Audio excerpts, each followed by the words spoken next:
인생 살아가면서 한 번도 쓰러지지 않고 한 번도 넘어지지 않는 사람들은 없습니다. 누구나 넘어지고 누구나 실수하게 되죠. 사실 너무 많이 넘어지고 너무 많이 쓰러지니까 이제 좀 실패하지 않으면 좋겠다. 이젠 좀 넘어지지 않았으면 좋겠다 하는 마음이 우리에게 있습니다. 누구나 완전하기를 바라고 완벽하기를 꿈꾸지만 늘 우리는 부족하고 연약하다 하는 것을 깨닫게 되죠. 그렇기 때문에 우리의 삶을 살아가면서 이 실패를 만나게 되는 것이 어떻게 보면 우리 인생에서는 피할 수 없는 일이 아닌가 하는 생각이 듭니다. 물론 제가 이 말씀을 드리는 것은 죄와 실수를 정당화하려고 하는 것은 아닙니다. 우리가 정말 완전한 삶을 살아가기 위해서 노력하지만 우리의 힘으로는 그렇게 살아갈 수 없다라고 하는 것이 우리의 실존적인 고백이라는 것이죠. 성경을 읽어보면 흠이 없는 사람들이 있는 것을 우리가 볼 수 있습니다. 예를 들자면 다니엘이나 욥 같은 사람들 들 수 있죠. 어떻게 사람이 저렇게 살 수 있을까 싶을 정도로 참 완벽한 삶을 살아갔던 사람들입니다. 만약에 성경에 이런 사람들만 기록되어져 있다고 하면 우리는 참 낙심이 많이 될 것 같아요. 우리는 그렇게 살지 못하니까요. 믿음의 사람들은 우리하고 근본적으로 좀 다른 사람들이구나 이런 생각을 갖게 될 수 있습니다. 만약에 완전한 사람들만 구원을 받는다라고 하면 우리는 굉장히 절망스러울 수밖에 없습니다. 그러나 참 감사한 것은 성경은 완벽한 사람들보다는 회복한 사람들의 이야기를 우리에게 많이 들려주고 있다라고 하는 거죠. 우리와 별반 다르지 않은 사람들, 그래서 또 실수하고 넘어지는 사람들이지만 하나님께서 그들의 인생을 회복시켜 주셔서 그들을 새롭게 해 주셨기 때문에 그들이 믿음의 길을 걸어갔던 것을 보면서 우리도 위로를 받게 되고 힘을 얻게 되는 경우들이 많죠. 예를 한번 들어볼까요? 믿음의 조상인 아브라함을 여러분 한번 생각해 보십시오. 아브라함의 출발은 참 대단한 사람이었습니다. 하나님의 부르심을 받고 자신의 고향이었던 갈대아인의 땅 우르를 떠나서 가나안까지 이주해 오지 않았습니까? 그런데 가나안 땅에서 흉년을 만나게 됩니다. 그리고 애굽으로 내려가게 되죠. 그곳에서 애굽 왕 바로에게 자신의 아내를 누이라고 속였다가 아내를 빼앗길 뻔한 위기를 경험하게 됩니다. 사실 그게 한 번만이 아니고요. 사실 두 번이나 그런 일들을 경험하게 됩니다. 하나님께서 그에게 약속의 자녀를 주시겠다 이렇게 말씀하셨는데 조급함 때문에 하녀인 하갈과 동침해서 이스마엘을 낳게 되죠. 그래서 지금도 중동 지역의 갈등과 분쟁의 씨앗이 되지 않았습니까? 그러나 아브라함의 인생이 그런 실패와 연약함으로 끝나지 않았다라고 하는 것이죠. 하나님께서 그의 삶을 회복시켜 주셔서 그에게 약속의 아들 이삭을 허락해 주셨습니다. 그리고 정말 순종하기 어려운 하나님의 말씀, 그 외아들을 모리아산에서 번제로 드리라는 하나님의 말씀에 순종함을 통해서 당당히 믿음의 조상의 반열에 오르게 되죠. 모세도 한번 생각해 볼까요? 히브리 노예의 아들이었던 모세가 바로의 공주의 아들로 입양이 되어집니다. 왕궁에서 자라면서 차기 왕권을 노리고 있었던 위치에서 뜻하지 않게 살인사건에 연루가 됩니다. 40세 때 자신의 동족인 히브리 사람들을 핍박하는 애굽 사람을 쳐서 죽이는 것 때문에 살인자가 되죠. 그리고 도망자 신세에 빠지게 됩니다. 그것으로 모세의 인생이 끝나지 않았습니다. 40년 동안 하나님께서 그에게 회복의 시간을 허락해 주시고 80세가 됐을 때 자신의 민족인 이스라엘을 애굽에서부터 출애굽시키는 위대한 민족의 지도자가 됐습니다. 우리는 신약에서도 이런 인물들을 찾을 수 있죠. 예수님의 수제자였던 베드로를 예로 들 수 있습니다. 베드로 굉장히 대담하고 용기가 있는 사람이었습니다. 예수님이 그리스도시다. 그는 그렇게 신앙 고백을 했고요. 물 위를 걸어가는 기적도 그는 경험하게 됐습니다. 다른 사람들은 다 예수님을 버릴지 몰라도 자신은 절대로 예수님을 버리지 않겠다 장담까지 했던 사람이 베드로였습니다. 그러나 예수님께서 잡히시던 날 밤에 사람들 앞에서 주님을 모른다고 3번이나 부인하고 도망갔던 사람이 베드로였습니다. 그렇게 베드로의 인생이 끝나버렸습니까? 그렇지 않지 않습니까? 부활하신 주님께서 베드로를 다시 찾아오시고 네가 나를 사랑하느냐 3번이나 물으셨습니다. 주님의 사랑으로 베드로의 인생이 회복되어졌고요. 순교의 자리에 이르기까지 예수님의 제자로 사도로서의 길을 끝까지 걸어갔던 것을 볼 수 있습니다. 여러분, 우리는 이런 인물들을 살펴보면서 아주 중요한 사실을 깨닫게 되죠. 그리스도인의 길에서 중요한 것은 완벽보다는 회복이라는 것입니다. 우리는 또 실패하고 넘어지지만 하나님의 회복의 은혜를 경험하고 끝까지 믿음의 길을 걸어가는 것이 중요하다는 것이죠. 여러분, 분명히 하나님께서는 우리가 온전해지기를 원하십니다. 마태복음 5장 48절에 이야기하지요. 그러므로 하늘에 계신 너희 아버지의 온전하심과 같이 너희도 온전하라 말씀합니다. 온전함이라고 하는 것, 우리 그리스도인들이 결코 포기할 수 없는 우리의 삶의 목표입니다. 그러나 그 온전함을 향해서 나아가는 우리의 삶 속에서 우리는 또 넘어지고 또 실패하는 것을 경험하게 된다는 것이죠. 죄를 짓고 넘어졌다고 해서 하나님께서 우리를 버리셨다면 누구도 그리스도인으로 남아있을 수 있는 사람이 없습니다. 넘어졌지만, 쓰러졌지만 주님께서 우리의 삶을 다시 일으켜 세워주시고 회복시켜 주셨기 때문에 우리는 지금도 믿음의 길을 걸어가고 있는 것이죠. 우리는 오늘 본문의 말씀 속에서 또 한 사람, 회복의 사람을 만나게 됩니다. 오늘 우리가 읽은 이 시편의 말씀이 어떤 배경에서 쓰여지게 됐는가 하는 것, 오늘 시편 제일 앞쪽에 있는 표제어를 통해서 알 수 있습니다. 51편 제일 앞부분을 보십시오. 다윗의 시, 인도자를 따라 부르는 노래, 다윗이 밧세바와 동침한 후 선지자 나단이 그에게 왔을 때, 이렇게 표제어에는 기록되어져 있습니다. 그러니까 다윗이 해서는 안 될 일을 하고 난 이후에 그의 삶이 무너지게 된 것이죠. 죄 때문에 그의 인생이 무너졌을 때 어떻게 그의 인생이 새롭게 세워졌는가, 하나님 앞에 어떻게 회개했는가라고 하는 내용이 오늘 본문 속에 기록되어져 있습니다. 하나님의 사람인 다윗이 어떻게 죄에 빠지게 됐는지, 그리고 그의 인생이 어떻게 회복될 수 있었는지 우리는 오늘 말씀을 통해서 함께 생각해 보려고 합니다. 이스라엘의 초대 왕이었던 사울이 죽고 난 이후에 다윗이 그 뒤를 이어서 왕이 되죠. 그런데 처음에 다윗은 이스라엘 전체를 다 다스렸던 것이 아니었습니다. 유다의 한 성읍이었던 헤브론의 수도를 정하고 7년 반 동안 유다 지역을 중심으로 다스렸습니다. 이후에 사울의 집안 사람들과의 싸움에서 완전히 승리하고 난 이후에 많은 이스라엘 지파 사람들이 와서 이스라엘 전체를 다스려줄 왕이 되어달라고 부탁하죠. 그래서 수도를 예루살렘으로 옮기고 33년 동안 통일 이스라엘을 다스리게 됩니다. 다윗이 다스렸던 통일 이스라엘, 가장 부강하고 평화로운 시대를 구가하게 되죠. 자, 그런데 사무엘하 11장에서 다윗이 아주 치명적인 실수를 저지르게 됩니다. 사무엘하 11장 1절은 이렇게 기록합니다. 그 해가 돌아와 왕들이 출전할 때가 되매 다윗이 요압과 그에게 있는 그의 부하들과 온 이스라엘 군대를 보내니 그들이 암몬 자손을 멸하고 랍바를 에워쌌고 다윗은 예루살렘에 그대로 있더라. 당시에 전쟁이 있으면 왕들이 군대를 이끌고 나갔습니다. 그래서 군사들의 사기를 진작시켰고요, 전쟁에서도 늘 솔선수범했습니다. 그런데 이제 다윗의 왕국이 견고해졌고 이제는 굳이 자신이 전쟁에 나갈 필요가 없다는 생각이 다윗에게 들었던 것이죠.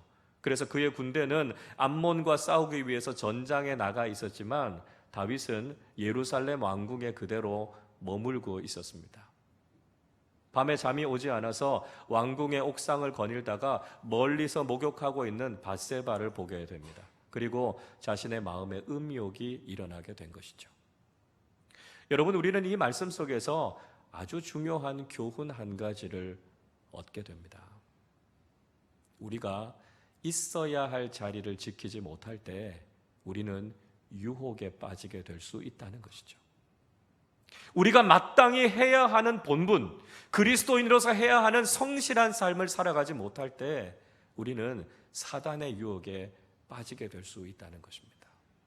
가정과 직장과 교회에서 우리가 지켜야 할 믿음의 자리를 지키고 성실한 그리스도인으로 살아가는 것이 마귀의 유혹을 이길 수 있는 아주 중요한 비결이라는 사실을 우리는 잊지 말아야 한다는 것이죠. 유혹에 빠졌던 다윗은 점점 더 깊이 그 죄에 빠져들게 됩니다. 다윗은 밧세바를 자기에게로 데리고 오라고 명령합니다. 그의 신하들이 그 여인은 유부녀이고 그 여인을 범하는 것은 죄라고 하는 사실을 이야기했지만 이미 유혹에 눈이 멀었던 다윗은 그 이야기가 귀에 들어오지 않았습니다. 다윗은 자신의 죄가 드러나지 않게 하기 위해서 여러 가지 인간적인 방법을 동원합니다. 사무엘하 11장 4절은 이렇게 이야기합니다. 다윗이 전령을 보내어 그 여자를 자기에게로 데려오게 하고 그 여자가 그 부정함을 깨끗하게 하였으므로 더불어 동침하매 그 여자가 자기 집으로 돌아가니라. 다윗은 밧세바의 남편이었던 우리아가 암몬과의 전쟁에 나가서 집을 비우고 있다는 걸 알고 있었습니다. 그래서 전령을 보내서 몰래 밧세바를 데리고 오죠. 그리고 그 여인이 부정함을 깨끗하게 할 때까지 기다렸습니다.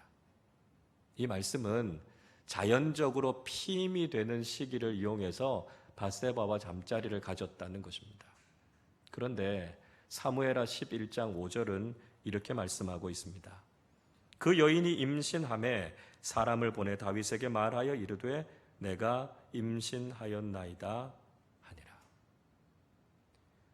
분명히 인간적인 안전장치를 이용했음에도 불구하고 밧세바는 아기를 갖게 됐습니다. 여러분, 이것이 우리에게 보여주고 있는 것이 무엇일까요? 인간은 죄를 은폐하려고 하지만 하나님은 그 죄를 드러나게 하신다는 것입니다. 밧세바의 임신 소식을 듣고 다윗은 어떻게든지 이 일을 덮으려고 합니다. 그래서 전장에 나가 있는 우리아를 불러서 밧세바와 함께 있게 하죠.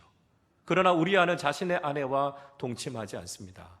충성스러운 우리아는 전장에서 생명을 걸고 싸우고 있는 부하들을 생각하면서 자기 혼자 즐기는 것을 용납할 수가 없었던 것이죠. 급기야 다윗은 우리아를 암몬과의 전투에 가장 치열한 랍바 전투의 제일 앞에 세우고 결국 그 전쟁에서 죽게 됩니다. 겉으로 보면 전사한 것 같았지만 다윗이 죽게 한 것입니다. 분명한 살인이었죠. 우리아가 죽고 난 이후에 다윗은 밧세바를 데리고 와서 자신의 아내로 삼습니다. 훌륭했던 성군 다윗이 유혹과 음욕에 빠져서 죄를 짓고 만 것입니다. 간음과 살인죄 때문에 그의 인생이 무너져 내리고 있었던 것이죠. 이 사실을 알고 나단 선지자가 다윗을 찾아옵니다.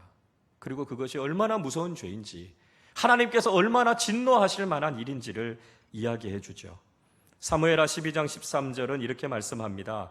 다윗이 나단에게 이르되 내가 여호와께 죄를 범하였노라 하매 나단이 다윗에게 말하되 여호와께서도 당신의 죄를 사하셨나니 당신이 죽지 아니하려니와 이야기합니다. 나단 선지자가 와서 다윗의 죄를 깨닫게 해줍니다. 중요한 것은 그때 다윗은 자신의 죄를 깨닫고 회개했다는 것입니다. 다윗은 자신이 가지고 있는 권력을 가지고 나단을 억누르거나 그를 무시하지 않았습니다. 자신이 저지른 죄를 깨닫게 됐을 때 즉각적으로 하나님 앞에 회개했다는 것이죠. 다윗의 회개가 다윗의 인생을 회복시키는 아주 중요한 비결이 됐다는 것을 알게 됩니다. 여러분, 우리도 완전하지 못합니다. 우리도 넘어지지 않으려고 하고 죄를 짓지 않으려고 하지만 우리의 연약함 때문에 우리는 또 넘어지고 우리의 삶이 무너지는 것을 경험하게 됩니다. 그때 중요한 것은 하나님께서 우리의 죄를 깨닫게 하실 때 회개해야 한다는 것이죠. 회개하고 하나님 앞에 돌이킬 때 우리의 인생을 새롭게 세우시는 하나님의 은혜를 경험하게 된다는 것이죠. 여러분, 우리에게도 회개와 회복이 필요합니다. 우리의 삶에 무너져 있는 모습들이 많습니다. 그리스도인답게 세상과 구별되어서 살아가지 못하는 우리의 모습이 있습니다. 죄와 유혹에 빠져서 넘어져 있는 우리 자신들의 모습을 발견하게 될 때가 있다는 거죠. 우리 개인의 삶 속에서도 회복의 은혜가 필요합니다. 우리의 가정과 우리의 공동체도 다시 회복되어야 될 필요가 있습니다. 이 나라와 이 민족을 향해서도 긍휼히 여기시는 하나님의 은혜를 통해 회복되어져야 한다는 것이죠. 다윗의 인생을 회복시켜 주신 하나님께서 우리의 삶도 회복시켜 주실 줄로 믿습니다. 자, 그렇다면 다윗의 인생이 어떻게 회복될 수 있었을까요? 우리는 오늘 본문의 말씀 속에서 회복으로 가는 길을 발견하게 됩니다. 자, 우리는 어떻게 이 회복의 은혜를 경험할 수 있겠습니까? 먼저 성령님 안에서 회복을 경험하라는 것입니다. 오늘 본문 10절과 11절의 말씀 우리 함께 읽어보겠습니다. 하나님이여, 내 속에 정한 마음을 창조하시고 내 안에 정직한 영을 새롭게 하소서. 나를 주 앞에서 쫓아내지 마시며 주의 성령을 내게서 거두지 마소서. 다윗이 간절한 마음으로 하나님 앞에 호소합니다. 하나님, 정한 마음을 창조해 주시고 정직한 영을 새롭게 해 주십시오. 하나님, 내 안에서 주의 성령을 거두지 말아 주십시오. 기도하고 있습니다. 다윗은 이 회복은 영적인 문제라는 것을 알았습니다. 그래서 영적인 회복이 있도록 자신의 삶과 늘 함께 하셨던 주의 성령을 거두지 않으시도록 간절하게 기도하고 있는 것이죠. 다윗이 이스라엘의 왕이 됐던 것, 그가 인간적으로 대단한 사람이었기 때문이 아니었습니다. 그는 인간적으로 너무나 보잘것없는 사람이었습니다. 그러나 그가 가는 곳마다 하나님의 영이 함께 하셨고요, 그가 싸우는 곳마다 주의 영이 그를 도와주셨습니다. 선지자 사무엘이 그에게 기름 부었을 때 하나님의 영이 그에게 임했다고 말씀하고 있습니다. 사무엘상 16장 13절은 이렇게 기록합니다. 사무엘이 기름 뿔병을 가져다가 그의 형제 중에서 그에게 부었더니 이날 이후로 다윗이 여호와의 영에게 크게 감동되니라. 사무엘을 통해서 기름 부었을 때 그에게 하나님의 영이신 성령께서 함께 하셨습니다. 그래서 다윗은 어디로 가든지 승승장구하는 인생을 살았고 위대한 이스라엘의 왕이 될 수 있었습니다. 자신의 능력 때문이었습니까? 아니었습니다. 성령께서 그와 함께 하셨기 때문입니다. 그런데 그가 밧세바를 범하는 죄를 지었을 때 그가 깨닫게 된 것이 있었습니다. 그것은 하나님의 성령이 자신을 떠났다는 것이죠. 다윗은 영적으로 민감한 사람이었습니다. 그래서 죄를 지었을 때 성령께서 자신과 함께 하지 않으신다는 것을 깨닫게 된 것이죠. 자신의 인생을 다시 회복시켜 주시고 자신의 인생을 이끌어 주시고 새롭게 해주시는 것은 오직 성령의 역사임을 고백하고 있습니다. 그래서 이전처럼 성령께서 자신의 삶에 함께 해주실 것을 그가 구했던 것이죠. 여러분, 우리의 삶이 무너지고 우리의 삶에 위기가 찾아와 있으십니까? 그렇다면 성령님께서 우리의 삶 가운데 함께 하시기를 구하시기를 바랍니다. 우리의 삶이 흔들리고 우리의 삶이 무너져 있다면 우리의 삶을 회복시켜 주실 분은 성령님 뿐이심을 고백하실 수 있기를 바랍니다. 다윗과 같은 간절한 심정으로 주의 성령께서 우리와 함께 하시도록 기도하시기를 바랍니다. 성령님은 회복의 영이십니다. 우리가 성령님을 초청할 때 우리의 삶 속에, 우리의 관계 속에 성령 하나님께서 함께 해주셔서 무너진 우리의 삶을 일으켜 세우시고 깨어진 우리의 관계를 새롭게 하시는 하나님의 은혜를 경험하게 될 줄로 믿습니다. 여러분, 성령님 안에서만 회복의 은혜가 있습니다. 우리의 삶 속에 늘 함께 하시는 성령님을 통해 우리의 무너졌던 모든 삶이 회복되는 역사를 경험하실 수 있기를 바랍니다. 둘째는 구원의 즐거움 안에서 회복을 경험하라는 것입니다. 오늘 본문 12절 말씀 같이 읽어보겠습니다. 주의 구원의 즐거움을 내게 회복시켜 주시고 자원하는 심령을 주사 나를 붙드소서. 다윗은 하나님께 구원의 즐거움을 회복시켜 달라 이야기하고 있습니다. 다윗은 자신의 삶에 영적인 문제가 생겼을 때 어떤 증상이 나타나는지를 정확하게 알고 있었습니다.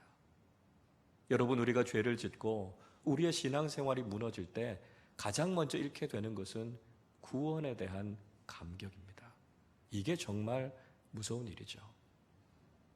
우리가 열심히 신앙생활을 하고 우리가 성령으로 충만할 때 우리는 구원의 기쁨이 충만합니다. 나 같은 죄인을 구원해 주신 하나님의 은혜가 너무나 감사하죠. 하나님의 존귀한 자녀 삼아 주신 것, 세상 무엇과도 바꿀 수 없는 큰 축복입니다. 그 은혜를 경험한 우리가 주님을 위해 무엇을 할 수 있을까? 주님께서 맡겨주시는 일이라면 무엇이든지 할 수 있는 열정이 우리에게 생기게 되죠. 그러나 우리의 신앙이 무너지고 흔들리게 되면 우리는 이 구원의 감격을 잃게 됩니다. 십자가를 바라보아도 우리의 마음이 무덤덤해집니다. 예수님 이름만 들어도 그렇게 좋았는데, 교회에 나와 앉아있기만 해도 눈물이 나고 하나님의 은혜가 경험되어졌는데 어느 순간인가 우리의 가슴이 메말라 버리고 말았습니다. 구원의 은혜에 감사하기보다는 우리의 삶에 없는 것 때문에 불평하는 모습, 그렇게 냉랭하게 식어져 버린 우리 자신들을 발견하게 되죠. 여러분, 우리가 구원의 감격을 잃어버렸다면 지금 우리에게 회복의 은혜가 필요합니다.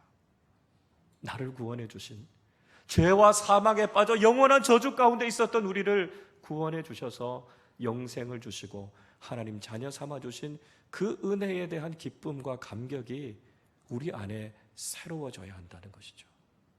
십자가의 그 뜨거운 사랑이 우리 안에 회복되어져야 한다는 것입니다. 그래서 구원받은 우리가 일평생 주님을 위해 무엇을 하며 살아야 할 것인가, 우리 안에 감격적으로 회복될 수 있어야 한다는 것이죠. 회복의 중요한 요소는 바로 이 구원의 은혜와 감격을 회복하는 것임을 잊지 마시기를 바랍니다. 세 번째는 예배 안에서 회복의 은혜를 경험하라는 것입니다. 오늘 14절부터 19절까지의 말씀에서 다윗은 예배에 대해서 언급하고 있습니다. 다윗은 예배의 사람이었습니다. 14절의 말씀 보시면 자신이 구원의 하나님을 노래하며 찬양할 것이다 이야기하죠. 15절에서도 자신의 입술을 열어서 주를 찬송하고 구원의 복음을 전할 것이다 이야기합니다. 자, 그런데 계속해서 16절의 말씀을 보면 하나님이 예배를 받지 않으신다 이런 이야기를 하고 있습니다. 어떤 예배를 받지 않는다는 것일까요? 형식적인 예배, 마음이 담기지 않는 예배를 받지 않으신다는 것입니다. 만약 하나님께서 이런 형식적인 예배를 받으셨다면 수백 번도 더 자신은 예배를 드렸을 것이라고 이야기합니다. 그러나 하나님은 마음이 담기지 않은 예배, 영과 진리로 드리지 않는 예배는 받지 않으신다는 것이죠. 여러분, 우리의 예배를 돌아보시기를 바랍니다. 우리 하나님 앞에 어떻게 예배하고 있습니까? 우리의 예배 속에 혹시 습관적이고 형식적인 예배로 하나님 앞에 나아가고 있는 것은 아닙니까? 우리가 영감이 있는 예배, 하나님을 만나는 예배, 우리의 삶과 헌신이 담겨져 있는 예배를 드리지 못한다면 여러분, 우리에게도 회복이 필요합니다. 그렇다면 여러분, 우리 어떤 예배를 드려야 되겠습니까? 오늘 17절의 말씀을 우리 같이 한번 읽어보도록 하겠습니다. 하나님께서 구하시는 제사는 상한 심령이라. 하나님이여, 상하고 통회하는 마음을 주께서 멸시하지 아니하시리이다. 하나님께서 구하시는 제사, 하나님이 원하시는 예배는 우리 마음의 예배입니다. 우리의 온 마음과 정성을 담아서 드리는 예배를 하나님께서 받으신다는 것이죠. 세상에서 상하고 찢긴 우리의 마음을 하나님 앞에 다 쏟아내며 하나님 앞에 드리는 이 예배를 하나님께서 어떻게 받지 않으실 수 있겠습니까? 우리가 이런 마음을 가지고 하나님 앞에 예배하러 나와서 어떻게 형식적이고 무덤덤한 예배를 드릴 수 있겠습니까? 우리가 하나님 앞에 온 마음과 정성을 다해 예배할 때 주님께서 그 예배를 기뻐 받으시고 우리를 만나 주실 것입니다. 여러분, 우리의 예배를 하나님 앞에서 회복하는 사람들이 되시기를 바랍니다. 습관적인 예배, 형식적인 예배를 내려놓으실 수 있기를 바랍니다. 우리의 온 마음과 정성을 다해 날마다 하나님을 만나는 감격적인 예배를 드리실 수 있기를 바랍니다. 주일 한 번의 예배로 만족하지 마시기를 바랍니다. 날마다의 삶 속에 하나님을 예배하는 사람들이 되시기를 바랍니다. 수요일에도 금요일에도 매일 새벽에도 작은 교회를 통해서도 날마다의 우리의 삶 속에 주님을 향한 예배가 가득하시기를 바랍니다. 우리가 영감 있는 예배로, 예배의 감격이 우리 안에 충만해서 온전한 예배를 드리게 될 때 하나님 안에서 우리의 삶이 회복될 줄로 믿습니다. 여러분, 하나님은 우리가 온전해지기를 원하십니다. 그러나 하나님께서 원하시는 온전함은 한 번도 실수하지 않고 한 번도 넘어지지 않는 완전한 삶을 의미하지 않습니다. 왜냐하면 하나님께서 우리가 그런 삶을 살아갈 수 없다는 것을 알고 계시기 때문입니다. 하나님 앞에서 의인은 없되 한 사람도 없다는 것을 하나님께서 너무나 잘 알고 계시기 때문이죠. 그래서 하나님께서 회복의 은혜를 준비하고 계십니다. 또 쓰러지고 또 깨어졌지만 주님께서 우리의 삶을 새롭게 회복시키시는 은혜가 있기에 우리는 소망 가운데 오늘도 믿음의 길을 걸어갈 수 있는 것입니다. 여러분, 우리 개인의 삶이 주님의 은혜 안에 회복되실 수 있기를 바랍니다. 구원의 감격이 우리 안에 새로워지고 내가 먼저 바로 서서 믿음의 사람답게 살아가실 수 있기를 바랍니다. 우리의 가정과 우리의 공동체 속에 회복의 은혜가 있기를 소원합니다. 그리스도인의 가정들도 깨어지고 위기 가운데 있는 가정들이 많이 있습니다. 우리의 공동체 속에서도 관계가 깨어지고 여러 가지 아픔과 상처 때문에 힘들어하는 공동체들이 많이 있습니다. 치유하시고 회복해 하시는 성령의 역사를 통해 하나님의 회복의 은혜를 경험할 수 있도록 기도하실 수 있기를 바랍니다.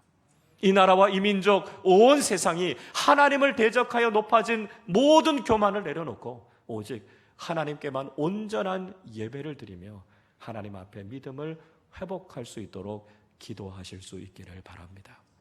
깨어지고 무너졌던 다윗의 인생을 회복시켜 주신 것처럼 우리의 모든 삶과 우리의 모든 삶의 자리를 회복시키시는 하나님의 은혜가 우리에게 있을 줄로 믿습니다. 오늘도 우리를 회복시키시는 주님 안에서 우리의 인생을 회복시키며 하나님 안에 영광 돌리며 살아가는 우리 모두가 되시기를 주님의 이름으로 축원합니다. 기도하겠습니다. 하나님 아버지, 사랑과 긍휼로 우리를 품어주시고 무너졌던 다윗의 인생을 회복시켜 주셨던 것처럼 우리의 삶을 다시 새롭게 회복시켜 주시니 감사를 드립니다. 하나님, 구원의 감격을 잃어버리고 그리스도인답게 세상에서 구별된 삶을 살지 못하며 우리의 가정과 공동체가 위기 가운데 처해 있음을 긍휼히 여겨 주시옵소서. 성령님 안에서 구원의 기쁨과 감격을 다시 한번 회복하며 감격적으로 하나님 앞에 예배하는 삶을 통해 온전히 회복되는 우리 모두의 삶이 되게 하여 주시옵소서.